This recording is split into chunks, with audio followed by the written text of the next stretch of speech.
And welcome back to Insemination, the podcast that is all things donor conceived. My name is Laura High, your chaotic sperm donor baby of the podcast world. I'm so excited for you to meet our next guest. Our next guest is a very good friend of mine. He is also donor conceived and just genuinely one of the coolest people I know. His name is Eric Brenneman, and we are going to be talking about racism and eugenics within donor conception. So, happy, light, fun subject, but a subject that we desperately need to talk about. Before we get started, let's do a little bit of housekeeping. If you have not liked, subscribed, or left a review for this podcast, please do. That really helps us out. Make sure you follow us on all social media, such as TikTok, Instagram, Threads, and remember, we film this entire podcast, and it is posted on YouTube for all of our visual learners out there. And this Thursday, April 18th, I will be headlining in Cleveland for the very first time at the Snowflake Comedy Club. Tickets are available on my website. But let's not waste any more time. Let's get to the episode so you can meet Eric.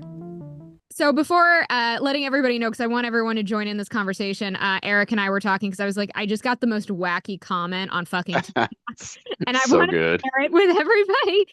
You can go see it. I've posted it on Instagram and TikTok, but the comment literally reads, hang on. It says, actually goes way deeper than that. IVF has been used in satanic ritual abuse to create generational hierarchy of witches and warlocks. And I'm like, don't threaten me with a good time. I was gonna say, like, show me. Where's my warlock? I mean, look, I'm not IVF conceived, but I feel like donor conceived. That's we should get that, but we should get be part of that hierarchy as well, right? Like, we're in the same circumference. And I'm like, wow. This meeting? Where the fuck was this? Were you invited to this? I was not. I would have been there though, right with you. Oh, fuck, man. That would have been fun. God damn it. Thanks, internet. That is the internet. I'm just like, yeah, I'm looking at that comment and I'm just like, girl, go away. Like, that's you that kind of bullshit is not helpful. Go the fuck away. But how are you doing, witches and warlocks aside? What? How are you doing? You asked me how I'm doing. How are you doing with witches and warlocks aside, since that's where we went. Witches and warlocks aside, hail Hecate of three ways. But hey. But I think, no, I'm doing good. I feel like right now, you and I were sort of mentioning, it feels like everything's a little on fire right now in terms of... There's a lot happening. A lot's happening. It's a lot right now. And I do believe that things are moving in the right direction, but it's very intense right now, right, within just advocacy in our communities. And it's a lot, but I do believe it's going to be okay. I don't know. Yeah. Maybe I'm just a stupid, optimistic human being. No, I think you're right. I had a really interesting experience yesterday that kind of blew up in our little group chat. That I've never been in the position where I've been the Morpheus. I've been on the other side of it, where I had somebody like Morpheus me into the community many, many years ago. And one of my colleagues, a fellow student in graduate school, I have both of my classes with him, in fact, this semester, and we had a break, and he's just like, oh yeah, you mentioned a term like 2 weeks ago, and I've been talking about it. What did you say? It was like DC something, like DCP. He's like, yeah, what's that stand for? Oh, donor conceived person or people, depending. He's like, yeah. He's like, shit, man, I think I'm one of those. And that just kind of took off from there. And one of us. One of us. Exactly. Did this person just find out they're donor conceived? No, so he had lesbian parents, or single mom now, I think, but we're in a lesbian relationship. And so they told him, I think he said 10, 12, somewhere around there. So he got, a decent reveal compared to me, for sure. And you, but even worse for me.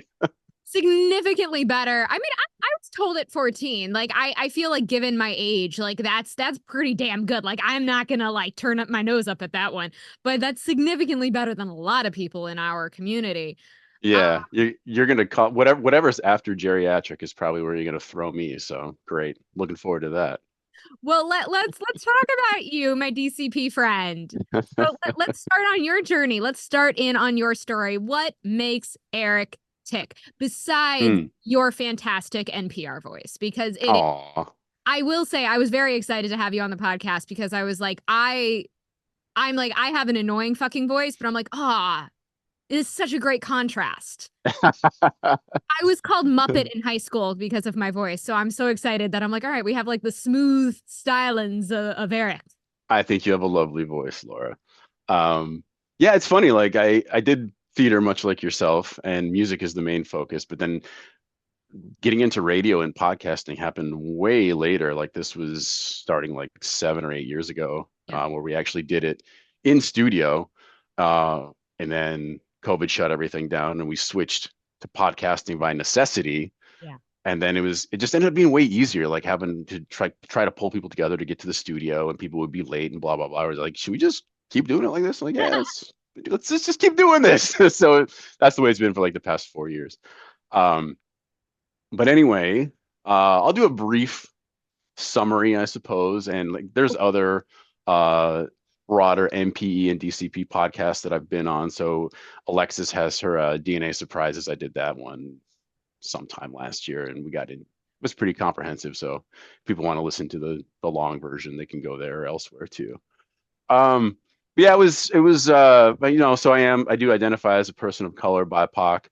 Um, and I'd always been interested in learning more about the Brazilian side. My mom is from central Brazil, state of Goiás. And in that particular region, it's very much like the mixes of all of the different ethnocultural groups, like the colonizer, the colonized, and the slaves. You get all of it in this particular region. And I never had the clarity for most of my life on how much, like the percentages and the breakdown and all that. And so that's kind of what led me to the DNA test in whatever it was, 2017. Up until like, I don't know, like my mid 20s, early 20s, maybe I would identify like with nationality, which I think is fairly common with a lot of people that are, dual nationals or struggling with different identities. But it just didn't work for me at some point. I'm like, I want to know more. What does it mean? And I mean, we could dissect American and spend another 3 hours talking about that, but Fair enough. Yes. won't even go there. But it was the same way I felt about Brazilian too. Like, what does this really mean? So in any case, my lovely wife gets me the kit. She heard me like dropping hints, spit in a tube, sent it off. I was in Atlanta, Georgia, cousin. My parents, Laura, were in the room. That's a very important point. Uh, didn't say anything. Sent it off. March What comes did they around. Go what ahead. did they think? Did they were just like, all right, fingers crossed it'll get switched.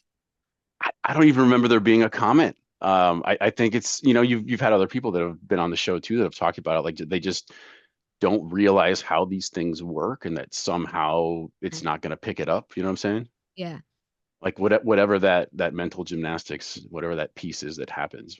So anyway, you know how it rolls. Like 3 or 4 months later, got the results, and initially nothing that seemed extremely off. The one thing that I did notice right away, so I got my breakdowns, which is really interesting. Like I actually got to see for the first time. Oh, it's Angola. I have Angolan roots, West Africa, and a little bit of Nigeria. Also pretty cool. Indigenous Brazil. Yes, couldn't get the specificity, and we could talk about that too with Eurocentrism and white supremacy, even within the DNA test. Where like, my Portuguese ancestry, they were like throw it straight to a specific spot in Portugal, and then the Azores, the Azores, is like, and here's the city, here's the town, here's the neighborhood. That's probably this house where your people came from. Like, and you're giving me a country or two countries the size of Alaska and Africa. It's like, okay, that's pretty weak. But nonetheless, I got a little bit clarity. I had it flipped in my head for whatever reason. I thought I was more indigenous, native Brazilian than African, and it ended up being the opposite. But one of the narratives, though, is the Brenneman side were Swiss. Mhm. Um, there was no Swiss or even anything around the border areas before it was Switzerland or whatever. And it was Dutch was what was popping, and that was part of the Brenneman Swiss immigration thing because they left out of the one of the ports, one of the Dutch ports. It's like, okay, that's probably it. No, that's not it. That's when the messages started coming in, and um, What was it? what's that? The message? No, what? So if you weren't Swiss, what were you? Dutch. It was okay. Sorry. Yeah, yeah. So that was the convenient. You know how the mind plays tricks. You try and make sense of the story and make put it into your own narrative, or whatever. And so what I did remember from the some of the documents of the historical documents from that side, Penn, as in like Pennsylvania Penn, when he was picking up folks. So the Brennemans, that I'm not biologically a part of, but that story is a story of Mennonites, and that was Penn's thing, right? Like he was trying to get the Mennonites out of Europe over to the United States in whatever 16, 17. And they left through, I don't know if it was Amsterdam or Rotterdam, one of the ports. But that was like the founding of Pennsylvania. Like he's getting the Mennonites out and getting them over to start all of Pennsylvania. Right. So it was in that story already. Um, but biologically that was not the case. And got a random message from, saying this is where it kind of bleeds into everything else that you've already heard and that probably our listeners have already heard as well. Name I didn't recognize. Hey, how are we related? You know how we're related? No, I don't. And to my sister's credit, she was very gentle. It wasn't like the Oh, full onslaught of everything all at once. But I yeah. think by message three, that's what it all that was the onslaught. So at least she gave me a little bit of a Like, uh hey. smooth entry. Yeah, yeah, yeah, yeah. Yeah. And so yeah, that's kind of where it kind of blew up and got all the information, and she's cueing me into what she knows and how we're connected by anonymous sperm donor. Um, and it kind of went from there. And I had so much happening in my life at the time, Laura. This was 2018, right? The kids were I have two kids. They were littler at that time, so I was just busy dadding, working, and lots of stuff happened. COVID hit eventually, right? And it's just like I didn't have. I'll fully admit that part of it was denial. Like I'm not going to say that it wasn't that. Like I did have a little bit of 100. denial, time to process. Yeah, but it was also just like fucking life and responsibilities, and I just not did not have the mental capacity at the time. So I actually let 3 years go by um, before I I was think able to that's like go ahead. that's understandable. Yeah, That's yeah, normal. A lot of donor conceived people like need years. yeah. That's totally normal. But it was always, Matrix references. It was a splinter in the mind, right? And yeah, and a lot of stuff happened around here, as you and your listeners know, in Mhm. 2020 with the murder of George Floyd, very close to where I live in my neighborhood. Um, Longer story there, but I was out for a lot of those actions, a lot of the stuff that you and everybody else saw on TV, um, supporting and protecting my community. It was a tough time. Yeah. So between that and the deep pandemic and all these other things, and that splinter in my mind, like I was going through a pretty rough mental health crisis, and before it got to an even worse point, I did start to reach out and got a therapist, and we started working through things. And a lot of it was just the immediacy of the stress and anxiety of basically being under military occupation, and that is not a exaggeration. I had Black Hawk helicopters over my home, and I had Humvees down my street. Oh my God. It That's was scary. It was very scary for a while. Um, so once that was kind of out and done, I almost mentioned it as an aside to this first therapist, like, oh yeah, and I did this DNA test and da da da da, da, and I got this other sister, da, da, da, da, and I like shut it down and moved on. And she's like, wait, wait, wait, breaks, hold on, go back, tell me more about this. I'm like, no, no, no, we're doing this, no, no, no, no, I want to hear more about this. no, no, no, no. We're gonna open this box. Thank Yeah, you. exactly. Yes, that is exactly what happened. And so that became like a solid year of mostly focusing in on that and working through those things and helping with the tools to eventually have the conversation with the parents, which I did. It was a really hard, tough conversation. Um, Yeah, it didn't go great. My dad, my raised dad, still call him my dad. Um, he didn't even have to say anything. Like I brought it up, and he did this like head movement and just kind of looked at my mother, and I just saw the posture drop, and I was like, well, there's the response. I don't even need a word. You know what I'm saying? Like there it is. Um, and he felt bad, and he did, have some empathy and sympathy that he even said, I wanted to tell you, and we should have told you. And you've heard the story before. It's kind of the same thing.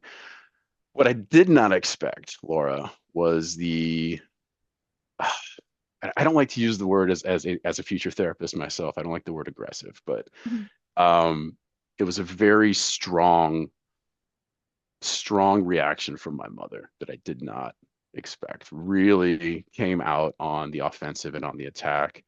Um, how dare you do this? These tests are wrong. They're bullshit. They don't make sense. Da da da da. It's not real.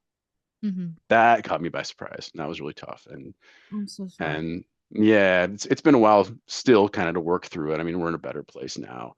And then it was also the thing about I wanted clarity with my raised sister, so I was raised with one. Mhm. Um, and I was like, well, so what's the deal there? Is she also donor conceived? Da, da, da. And they're like, no, she's not. So apparently the swimmers, as you say, started to swim again for her. So she is, their full bio child.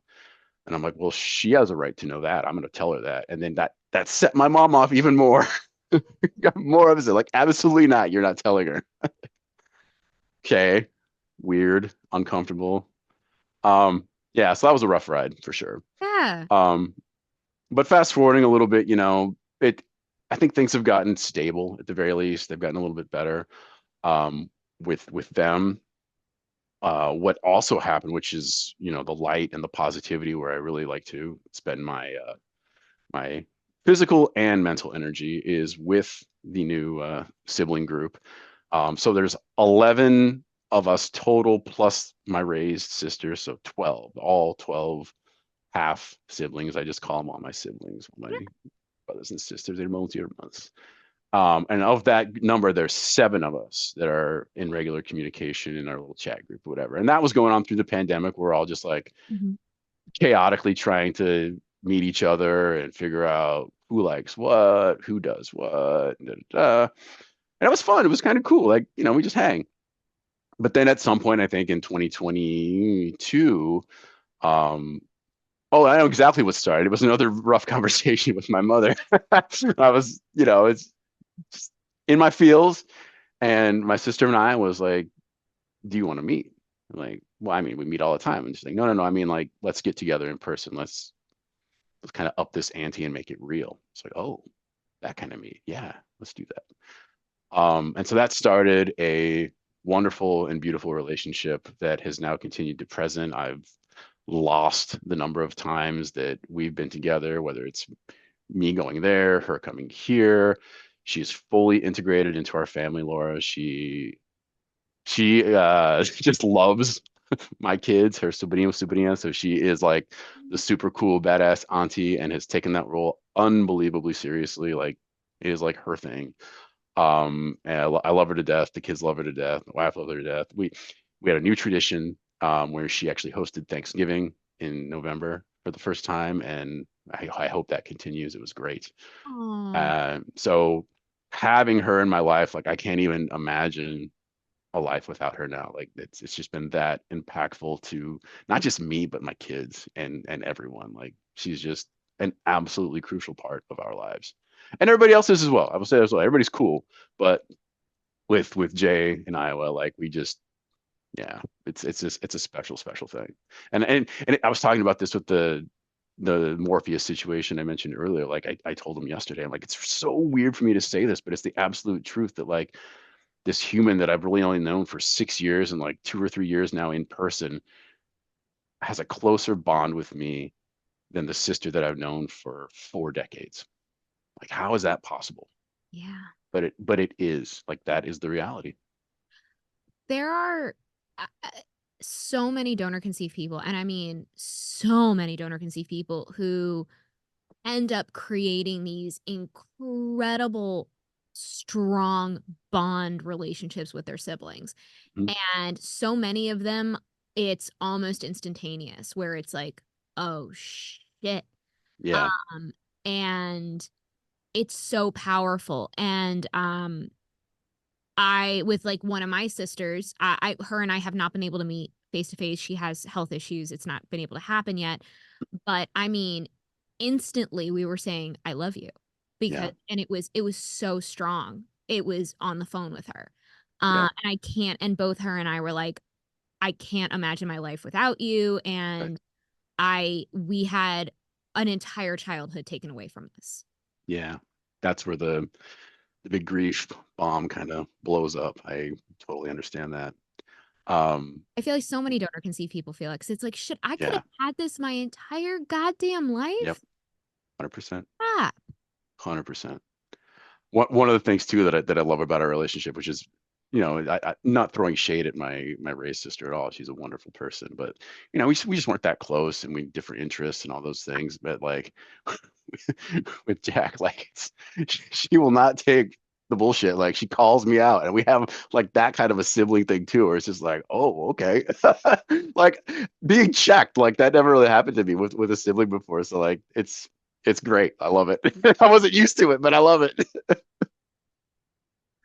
I love that. Yeah. Um, Now you have become very active in the community. Yeah. Yeah. You Go ahead. no, so like what caused that? What calls you to the advocacy that you do? There's a few ways to approach that. I mean, I've got a pretty long background and experience, I suppose, in different other venues of or Mhm. forms of activism, mostly through like anti-racist activism here in the Twin Cities. Lots of different other causes, tangentially related to just fighting capitalism, fighting colonialism, fighting all of the other threads that kind of tie into there, and just being on the street, making noise and creating small amounts of mayhem, or in the case of 2020, a fuck ton of mayhem. Oh, that needed some fuck ton of mayhem. Like that was Yeah, appropriate. Fuck ton yeah, of mayhem. yeah, exactly. Um, so yeah, so I kind of knew ways to socially and politically channel that kind of energy and that kind of rage, in a more positive way, or at least in a more um, active way. And then it led me to a lot of the different organizations that I know that you're aware of, that listeners are aware of. And therapy was great. Peer support, potentially life-saving. It was incredible. It was another level of care and attention and not needing to explain yourself, and especially when you're dealing with these extra layers of race and ethnicity on top of just like the donor conception thing. Like it's hard to find the words to convey the importance of the peer support element. Like it was just incredible. And to that point, I got so involved in it, eventually I became a facilitator. I was kind of surprised, like, really, me? And so I did that for a little while too, and I hope to get back to it. I'm a little bit off on it right now, just because I'm like really busy between school, where I am studying to be a clinical counselor, a therapist, and I'm a bilingual case manager, and a dad, and a musician, and I a music teacher. I got a lot of hats, a lot of hats. Now, I know that everybody watching, because we do film the entire podcast episode, and for anyone who's listening, just letting you know, Eric has the sweetest little pupper on his He's lap a right now. mini schnauzer. Yeah, everybody wants. I know that everyone watching is going to be like, "What is his name? What is?" Yeah, his name is Bigotes, which means whiskers in Espanol. Oh, so cute. Oh, Yeah, he got a lot of burrs yesterday. The kids had a ski meet, and so I've been just like picking out the little burrs here from him. Right. baby, this is your puppy. This dog is almost probably close to passing me on multilingualism. So I speak three three languages fluently, and I can kind of get by another like six, seven, eight, I don't know. But Mm. this guy, he understands commands in English, Portuguese, Spanish, and my daughter now has him in Mandarin Chinese. So, Wow. Good on you, pupper. and German, because he's German. So my son speaks German, right? They're Deutsch. So I would love to kind of talk to you about, in terms of donor conception, um, ethnicity and race, because it's definitely the subject in which desperately needs to be talked about when we talk about donor conception. Is we Sure. have to talk about the racism, we have to talk about the eugenics that exists within donor conception. And of course, it's the subject that the industry is like, please don't say the E word. we don't, Yeah, that's we true. don't say that here. No, no, no. And I would love to dive into that with you because, as you Where said, would you like to begin? There's so many different angles.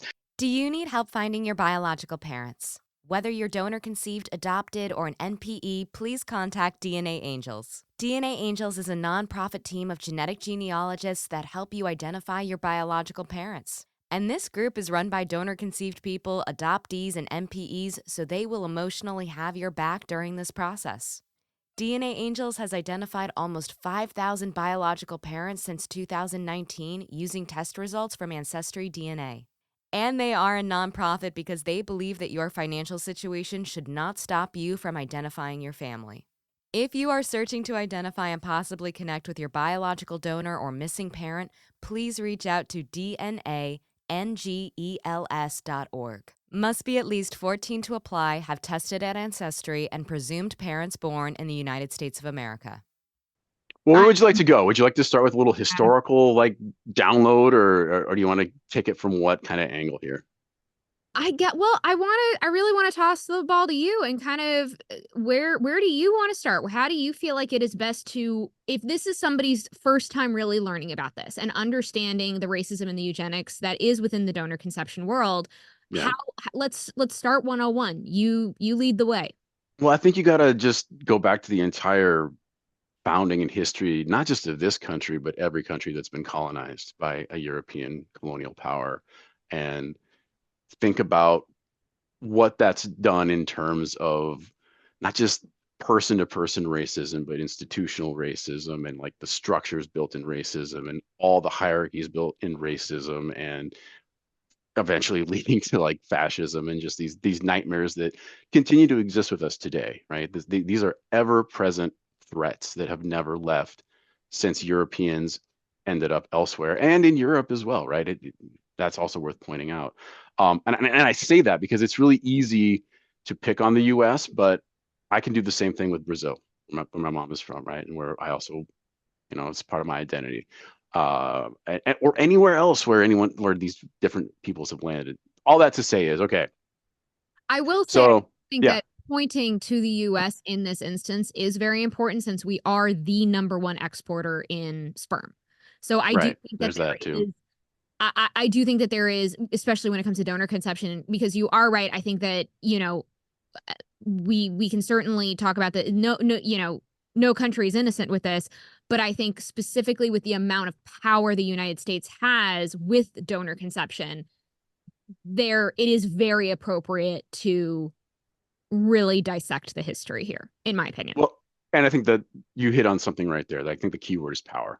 Yeah. So when putting this entire thing together very haphazardly, I think you've already mentioned that it was like it happened at a school, right? Back in the 1800s, like the very first time there was essentially a rape. The woman would definitely did not have consent. For anyone who doesn't know, I just want to make sure Yeah, everyone, the go first ahead. essentially donor conception with artificial insemination and everything Yeah, was late 1800s. God, I don't want to be wrong, but I believe it was 1890 ish. Let's say an ish on there. I don't remember the exact year. It was a couple, they came in, they could not conceive. The doctors were like, don't worry, we'll take care of it. They put the woman under, and then it was like a doctor and a group of like students, and they were like, and they voted on the student that was the most handsome, right. and he went like into the closet, and then put the sperm in, a syringe of some sort, and that went into her, and the couple had no idea. Apparently later on, the doctors did tell the husband that like, hey, BT dubs, we switched it out. And apparently the husband was like, oh, that's fine. That's cool. She apparently never knew. Jesus. Um, but like the first donor conception was fertility fraud. Like that was our Right. starting point. That was the starting point. So yeah, Yeah. sorry. I just want to make God. sure that everyone knew. No, no, no. Thank you. Ah, what a mess. I mean, And even just from that little vignette, talking about privilege in that space right there, there is no room for anybody of African descent. There's no room for anybody of Native American descent. There's no room for all these other peoples as well, right? These are European settler descendants where it's starting. You already have a ideology based in white supremacy and racism that's been around for centuries. And so it's inherently baked in here. And so just fast forwarding a little bit to once it actually becomes um once we get to like the frozen kind of point, or like the mhm. mass production, as it were, Yeah, that started like which 80s and 90s was when it like exploded. I mean, there 80s and were 90s. Yeah, what I was going to say is like even back to like the 50s when it was becoming when so from what I understand, you can correct me if I'm wrong, but being from the Midwest and knowing the background here with livestock and whatever, like I believe it came out of some of those like veterinarians and doctors that were working with cattle, or if I'm not mistaken, some kind of breeding situation where they were able to uh save this like bull semen or whatever, like like you got the prize bull to get this very specific breed of cattle, and they took a lot of those processes, or the British would say it, um and they started to apply it to humans. They're like, oh yeah, this we can do this with human beings too, which is also just well, like the first an like unbelievable fucked clinics up and level. banks and like they were starting in the 50s. So this Yeah, was something when I say it exploded is like because that's when they started like freezing. yeah. Um and that's when the industry just went bonkers. Maybe that's where it was. The frozen sperm idea came out of freezing from bulls from to make this specific breed of cattle. It's tied in there one way, which I know it sounds terrible to think about making these parallels, but it came from somewhere, right? And this, sadly, I think is where it came from. Well, I mean, no, but these are conversations that have to happen. And but what's really upsetting is like dog breeding is more regulated than donor conception, Yeah, it's true. and It's true. that's really fucking frustrating. Yeah, That that is well more, uh, well more regulated, and yeah. it's fucking sucks. But please continue. I'm very excited for you to be No, taking you're good. on this I'm just kind of transformation. flowing. Like, so sometimes I have notes and sometimes I have references. I am not in good graduate student mode right now. Like, I do not have my references, so like, No, you're don't, good. don't hold me to it. Keep flowing away, my friend. um, I guess what I would just say though is when it does start to get industrialized, like you're referring to here, I mean, there again, it's power and privilege and white supremacy that are in charge of all of the different aspects of what eventually becomes an industry, right? This is again capitalism taking over. Capitalism corrupts absolutely, and that's what happens. And there was never even a thought of giving access to targeted and marginalized communities when this whole thing was put together. Not even a single thought. Why? Right? The people that are going to be able to afford this, the people that are going to be able to do this, are going to be white settler descendants. The end. Period. Um, And of a very, very high income. yeah. Oh yeah, that too. We all know how expensive it is because again, vials now are like $2,000 a vial. Mhm. It can be up to $2,000 a vial. You're paying for a subscription fee to the bank. You're paying extra for photos, extra for the full medical history, extra for the donor's signature. I mean, um and they're opening up agencies now where you can get Ivy League specific eggs and sperm, and where you are paying the premium is so fucking high. Yeah. And this is so only a very, very specific class of people of Yeah. an income status can afford this. And I would hope this is pretty common knowledge, but income doesn't affect your fertility. Income doesn't affect your need for assistance when it comes to reproduction. And It that's affects access and yeah. class and race and everything else. Yeah. Um, where was I going to go? My dog decided to jump up here. Well, Go ahead. needs love, and that is first priority. And I think all of my listeners will 100% appreciate and fully support of like, no, no, no, the baby needs love. That baby comes first, hands down. um, I think it's really interesting. One name I will throw out.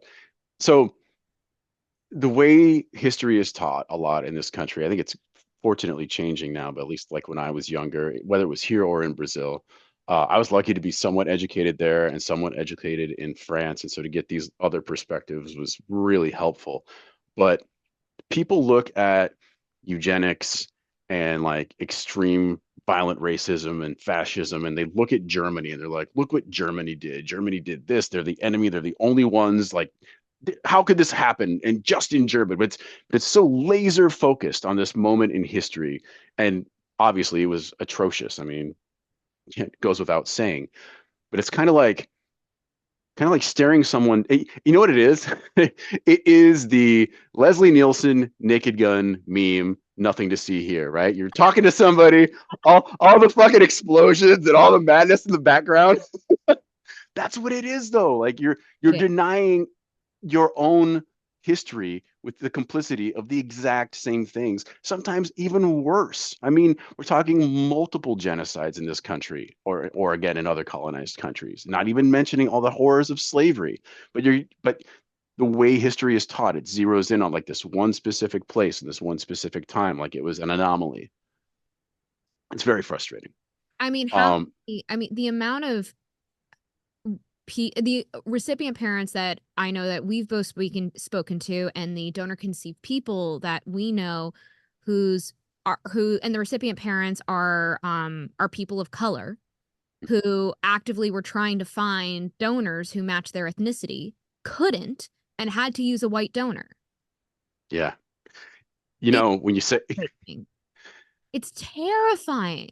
so, if the system performed the way that it was designed to, Laura, I should not exist. If you want to sit with that for a second. Um, Oh, that really sent chills up my spine. yeah, Yeah. not just me, but a lot of the folks that we work with, like in our BIPOC DCP group. I'm super curious because I've got bits and pieces of the story still coming out of, working through things with my parents, but from the clinic side, they were at a university at a school in Nebraska, and I'm super interested and fascinated to understand, like, you know, the scene is this, right? A recent immigrant woman walks in, clearly brown, clearly mixed race, BIPOC, whatever you want to say. Um, English is okay, but not great. And so with a presenting person like that, knowing that they're coming for your treatment, and this at the time, right? It's still pretty experimental. It's not super common, all based in shame, all the things. Like I'm fascinated to know like the assessment and the process that's happening there with the doctor and his buddy that's going to do the thing. And I can't say exactly what was going through their heads, but like part of me needs to think, because they probably felt some amount of um, guilt, or just knowing that the things they were doing were at the least unethical in some ways. They're like, there's this immigrant brown lady here. Like, this is a safe bet. Like, nothing can possibly go wrong here, right? What's she gonna do? She can barely speak English, right? Who's she gonna tell? Who's gonna believe her? Like all these things that even with other people that they might have been hesitant. You know what I'm saying? Like, again, I'm speculating here, but like I'm just thinking back, and this was the late '70s, early '80s, and these are elements, when you do have that BIPOC or non-European element that kind of, I don't know, it messes with my perspective a little bit as to that how that entire scene went down, if that makes sense. I just curious about it. But yeah, like bringing it back to what we were talking about though, like I shouldn't be here, and nobody should, because like it was all BIPOC folks. It was all based in without saying, doing a, you know, I don't want to use really loaded language, but a very eugenics, white supremacist based ideology. Like it's exactly what was being performed. It is People knew. it is People a knew. loaded word. Eugenics is a loaded word, but if it cracks like a duck and sounds like a duck, it's probably eugenics. And I think that it's a very appropriate word to be using because that's what they were doing. I mean, even today, Yeah. um, in 2022, Wall Street Journal, anyone can go look at the article. 2% of active donors were Black in 20. Yeah, that's the big fast forward to present, right? Now we have this issue where there is in fact a demand, but But because everything is so set and based in these historic ways, and like you said, like there's that aspect too where like a lot of banks charge premiums, which is just gross on so many other levels. Like, they charge more for like depending on education, extracurricular, like who the donor is. I mean, I did a video recently that sort of showed that there was a Nobel Prize sperm bank founded in 1980 that closed in the 90s, where it was only Nobel Prize winners. And yeah, um it's that this is who was running it. Like I, they I were. was more thinking just in terms of race and ethnicity. Like if you are a person of color looking for another person of color, like that's an upcharge, which is Oh, just well, which is just gross. if if anybody also, please go back and listen to the episode with Jana Rupnow, Mm, where Jana is delightful leading therapist when it comes to recipient parents. She works with recipient parents all the time, and she has many patients who are recipient parents of color, and they have very consistently told her that when they were looking at donors that were of their ethnicity, those vials cost more than the white counterparts. And if you listen to the episode that I did with Dr. Diane Tober, who is the leading researcher when it comes to egg donor side effects, again, please go back and listen to the episode. She said that she had found on average, Black and Hispanic egg donors are paid less than mm. white and Asian egg donors. Yeah. So at this point, we're dealing with like multiple layers of white supremacy and racism, like Yeah. just like building and building and building. It's Yeah. madness. Yeah. And when you're trying to like teach the general public this, when you're trying to talk about it, what is the responses that you get? Depends. I mean, a lot of it's happening in academia lately, but even outside, like most people just don't know. Like it's not on anybody's radar, and I kind of get that because it certainly wasn't for me like a decade ago. I wasn't thinking about any of this stuff. Um, so it's kind of just I feed like little pieces here and there. Like, let me send you this, or I'll tell you about this, give you an article. Um, Our Father, Jacoba shouts, just chatting with her yesterday. Gotta love our Jacob Um, Ballard. I mean, it's like the gateway drug. That's the best way I can think of Our it. Father is our gateway. It is like Yeah. you can watch it. I always find Our Father is such a good introduction because Yeah. if you can watch this, see it, and understand that this guy didn't go to jail, he got a slap on the wrist. And now we have found 80 doctors doing this in the United States. None of them have gone to jail for this. I'm like, if you can understand that, take that in for what it is, I feel like that shows you where the bar is with the fertility industry. Because if that is essentially passable, I don't know what the right word Hmm. is, what the fuck else does the industry get away with? Exactly. Yeah. So feeding little pieces like that, and then seeing the reactions or starting to get conversations going, and trying not to do too much at once, because there's a lot, as we know, as your listeners definitely know as well. So just gently just putting things out there and getting conversations going. And then most of the time, everybody's really curious and really interested and want to know more. They have really good questions. And to your last point, how is this not illegal? Is usually the big one. Yeah, I know. How is this not illegal? Yeah. Um, What could yeah, I know I kind of moved around a lot, but I mean it's really scary and frustrating and weird, I would say, to know that I could place myself in this eugenics centered racist Mhm. industry, like I certainly didn't have any say in it. Yeah. But kind of here we are. It's um I watched Gattaca for the first time in a long time. I was like, this is gonna feel different, like after the DCP experience. It was still very good, but man, it hits differently. Yeah, it definitely, I would agree with that. It is a very, it's a weird feeling. I mean, I'm very interested to hear the differences because it sounds like for you don't have a donor profile, don't have a donor number. Where your parents were allowed, I assume your parents didn't pick the donor. Nope, nope. I actually got that information. Well, different sources there. So I learned about that piece that you just mentioned from my brother that I met in Colorado last year, um, where apparently it was, doctor's buddy that was. So I think they were told that he was in med school, which was not exactly true. I think he was in pharmacy school, a little bit of a difference there. Eventually, he did become a medical doctor, but at the time, definitely was not a doctor. He was just doctor's bro, come over, do the thing. So I learned that from him. Um, in terms of the file, no, absolutely zero, nothing there. Uh, this is a common story, I think, too, that other people that you've interviewed or that just in the community in general have said.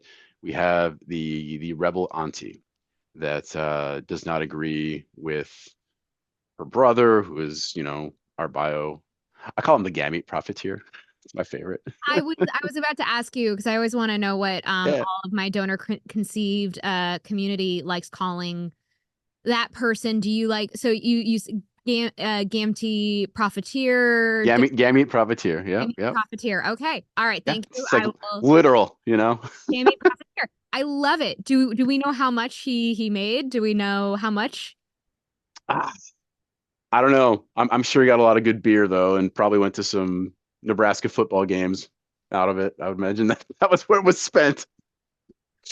Uh, but so the sister though got in touch with one of our sisters, and they have a good relationship. And through her, she like hand wrote like a 2 or 3 generation kind of bio history of the family, Oh, which was great of her. Yeah, absolutely. She's cool. I've yeah. got a vid chat with her twice. Lovely Thank you, person, very Auntie. kind.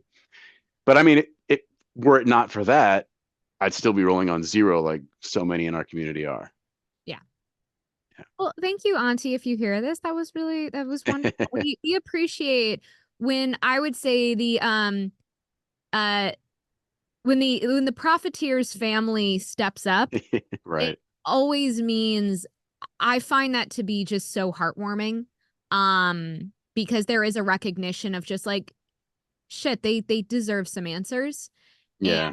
I would also, I mean, I've spoken a little bit to like donors, families and stuff like here and there, but they didn't know this. This must be such a mind fuck for them as well.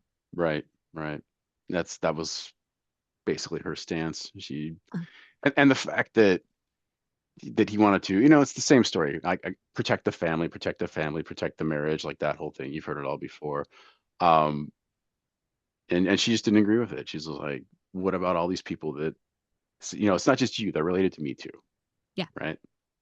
Yeah. And so she took action.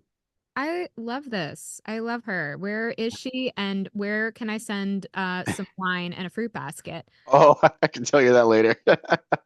It's so then what can in your, and I know we've really talked about some very loaded subjects, and I know that this is, I feel like such a small thing in the face of this, but what can we do in your opinion?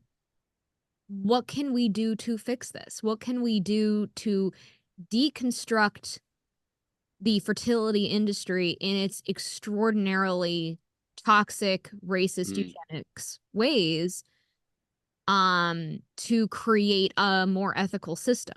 Just an easy softball there, Laura. I know. I'm only asking you to, completely redo a multi-billion-dollar industry. Whatever. Come on, Eric. Let's go. Like, I know. Total softball is easy answer. But like, what are in Man. your at least what are some steps? Maybe Yeah, I mean, we're not fixing it all today, but at least, no. you know what? Maybe we can at least get the paperwork moving or something. To quote the conscious Lee on TikTok and Oh, great. Insta, yeah, elevate education is elevation is what he says, and so I'd echo that and say just learning the history, learning all the ties, starting to pull all those really really uncomfortable threads, Yeah. and really spend time with them. Like, what does it mean for the country, the state, the system, and then you yourself personally? Like, how do you fit into it all? How does it fit into your friends, your family, your colleagues, right? And just starting to like work through those things. It's going to be uncomfortable. It's going to suck. It's like when everybody, and I've been a part of and have had to lead discussions of racism, and that stuff it can get really nasty really fast, right? But What? those things have to happen. Conversations about racism are hard way Yeah, exactly. crazy. So starting there, I think, and then yeah, man, I've been fighting capitalism for so long, I don't even know what to do anymore. It's like it's like 3 decades of battling the system. But Making your voice heard, you know what I'm saying? Like whether it's through you, Laura, you've done some amazing organizing for us, and I deeply appreciate you for all the work you put in. Um, Getting involved in some of the organizations that are out there too. There's many, mentioned a few, but there's plenty of others. Um, there's ways to get active, I guess, is the thing. Like if you can channel your furor, your rage to something positive, and your fury, um, then that's kind of what I would recommend, I suppose. One thing I didn't mention, that just bringing it back a little bit, um, one element that's very specific to that a lot of folks in our groups that I'm thinking of, like I didn't have to deal with this because like I was still raised with Brazilian culture, with the language and everything like that. So like I had that piece of my identity. But we have a lot of individuals that do go through, a very dramatic ethnocultural shift when they find this thing out. Um, I don't know if I can think of any off the top of my head, but I mean, if you just I'm pulling one out at random, but like if you're raised, say, for like 25, 30 years thinking that you're Italian, right? And you find out that you're in fact like Indian subcontinent, like it's a bit of a shift to say the least. And then trying to catch up and all that. So like now you're not only dealing with your new biological DCP identity, you're dealing with an entirely new racial, ethnocultural, everything, language, history. It's really overwhelming for a lot of folks, and we kind of work people through it to take it slow. But as you can imagine, it's another level. Is what it is. It's another level. it absolutely is, and I'm not a person of color, but I absolutely also had that huge shift because I found out I was 50% Ashkenazi Jewish. Yeah, I remember this. Yes. I For me, and what I realized was one of the biggest, I would say, fundamental pieces for me was suddenly realizing, going back in my life, all the anti-Semitism I faced and had no idea Mm, what was going on. And suddenly now going, oh, that's what that meant. yeah. And realizing very accidentally I was putting myself in dangerous situations and had no idea. Yeah, man, the safety element's tough, Laura. I think about that a lot too from my childhood. Like we don't have to do the full unpacking, but I lost that sense of safety. I was racially attacked and victimized when I was in grade school, and I mean it's stuff like that just stays forever. I think it sat, didn't deal with it for a solid 25 years. Like no, not necessarily any fault of my own. Like I didn't have a place to go at and a place to deal with. But I mean, like it's fueled so much of Mm-hmm. my distrust and my hesitancy around white people because it was just stolen from me at such a young age. I That's unbelievably understandable, and I cannot imagine what it is like for a donor conceived person. I would also assume adoptees probably have a Oh, similar sure. experiences of, Transracial adoptees, I mean, I mean, oh my yes. God, that what that community goes through in terms of being put in dangerous situations. Mm, It's it's nightmare fuel. right. And it's so scary. Um, and for a donor conceived person to have that kind of whiplash with their own identity, and we've seen it now happen just so many times Yeah. with donor conceived people, and it's you I can't explain it to somebody who's not been in the room and hearing a donor conceived person talking about it. All I can say is you see it in their eyes in a way where it is something that is unexplainable, where you see the bewilderment, you see the sadness, you see the mourning, you see it's just I don't even, there's not a word in my opinion that describes the emotion you see. Yeah. I think you're right. There's I finished a phenomenal book that I can highly recommend to you don't have to be going into it like mental health just to read. It's called Decolonizing Therapy. It's spectacular. And Ooh. and oh, you saying hi? Hi, Vivi. Hi, But sweetheart. but Hello. she, but she talks about the soul wound. And I think that's what we're dealing with is a soul wound, a wound to the soul. Now, in terms of now, because I feel like this question is coming up a lot right now because donor conception is in the news a lot, and we know it's going to be in the news even more because we know the stories that are coming down the pipeline. I'm getting asked this question a lot, and I feel like I kind of want to put you in the hot seat for this one. Is it your goal um to abolish donor conception? No. Simple answer is no, it's not. No. Anybody that wants to have a family and needs to use alternative means, I mean, that should be their right, particularly for our LGBTQ plus brothers and sisters, however they identify, like absolutely no, they should do whatever needs to be done, to make and have their families like full support, full solidarity there. Um, have I had thoughts in the past in deep fits of anger and rage where I may have thought something like that? Maybe. uh, but it's nothing that I would ever like Trauma act on. responses are real. Yeah. Trauma responses are real. Um, just some basic baseline regulation, Laura, like we always talk about, like just super, super no-brainer basic stuff. What, Uh, like not make 100 of us?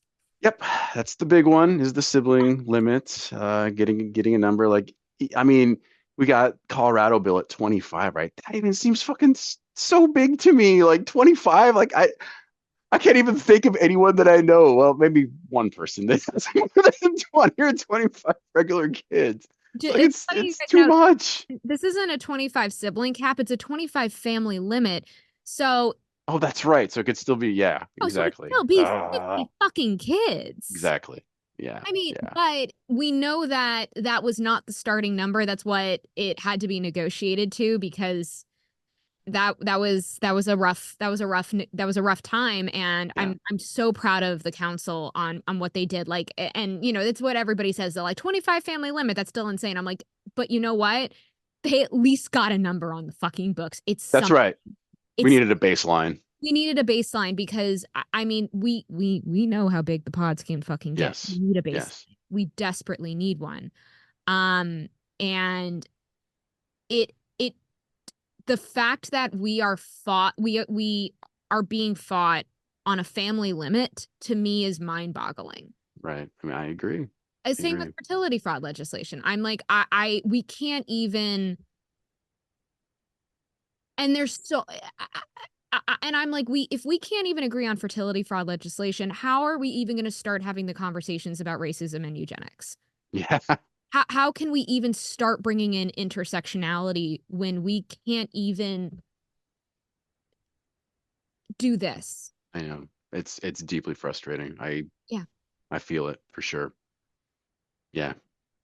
Um, I don't even know where to go.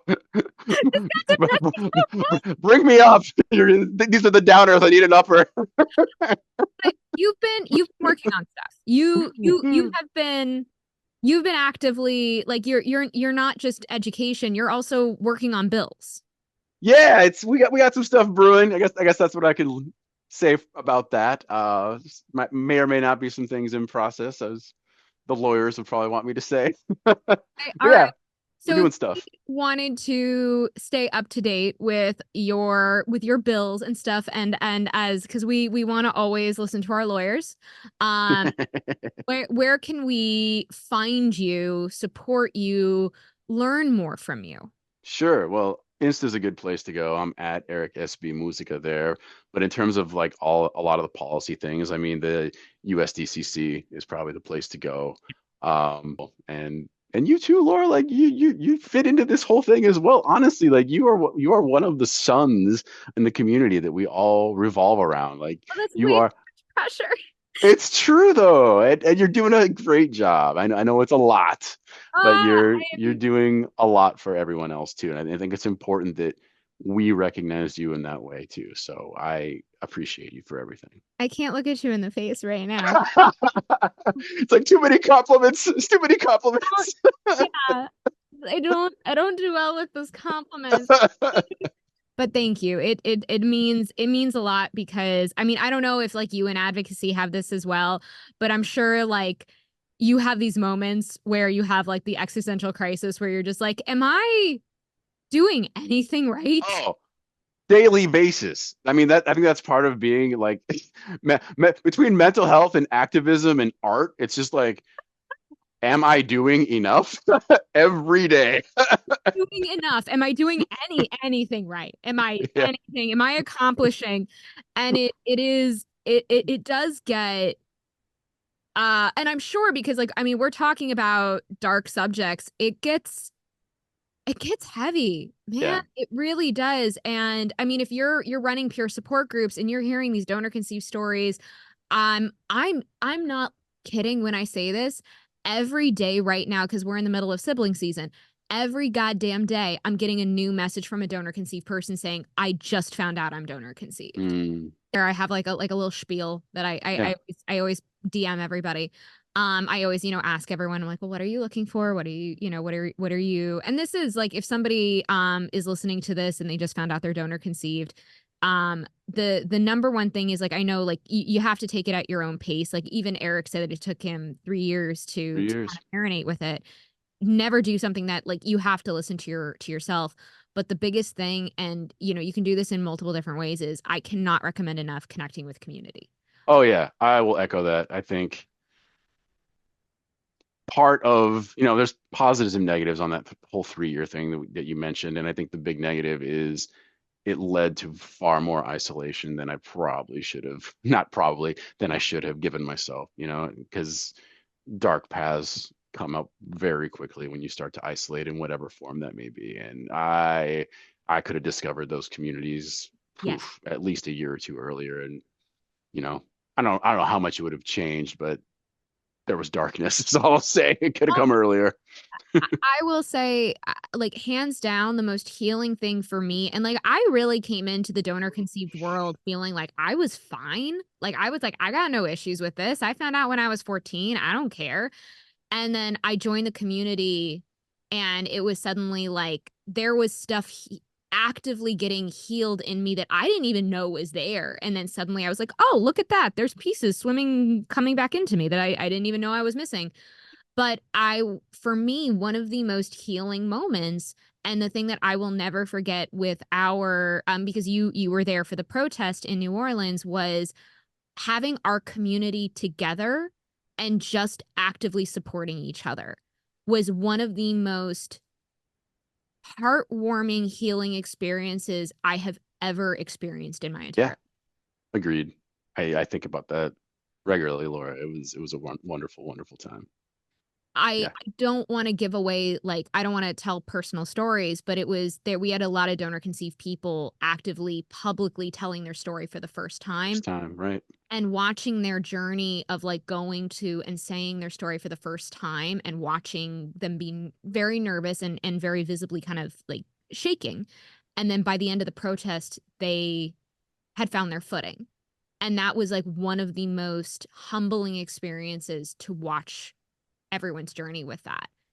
And I will I will never I can't I will never forget that magic and that community and feeling a genuine connectiveness to everybody Yeah, in the moment. solidarity, massive solidarity.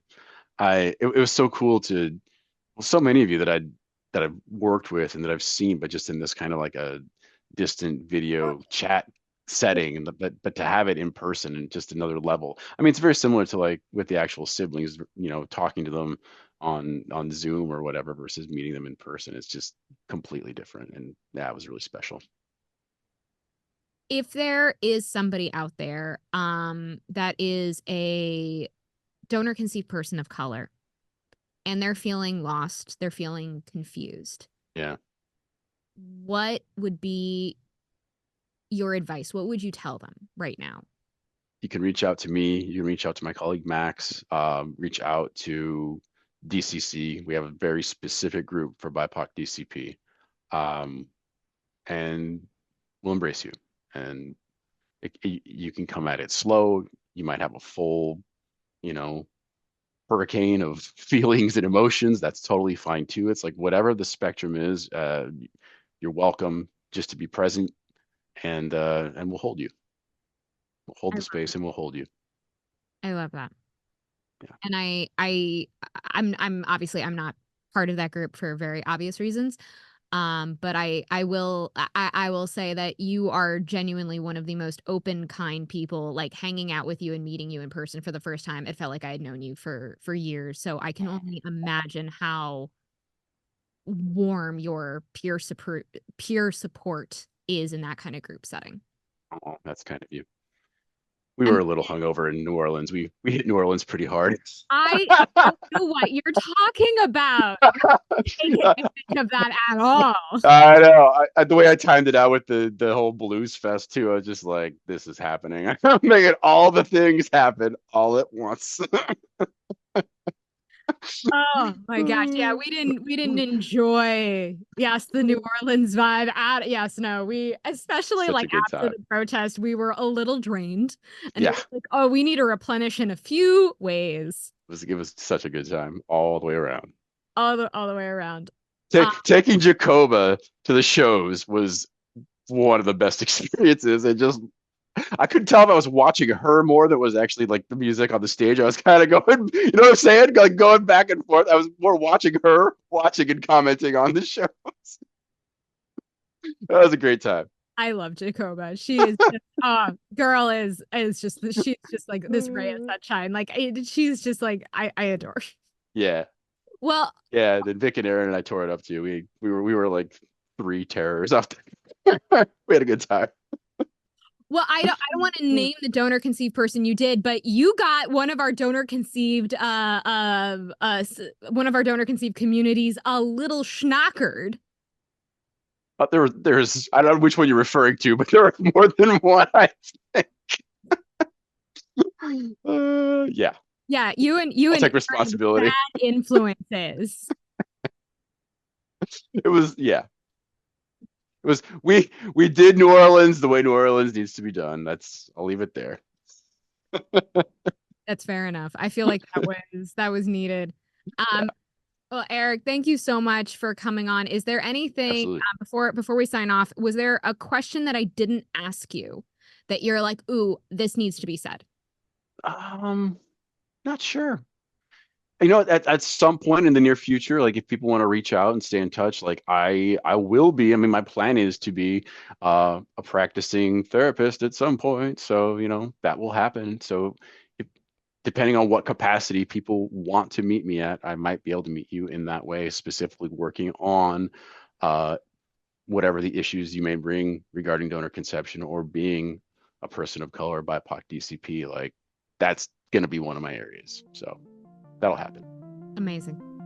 Well, thank you, Eric. Thank you for all of your work. And thank you for your education, because my goodness, it is needed. Aw, you're welcome. And thank you again for all you do. Thank you.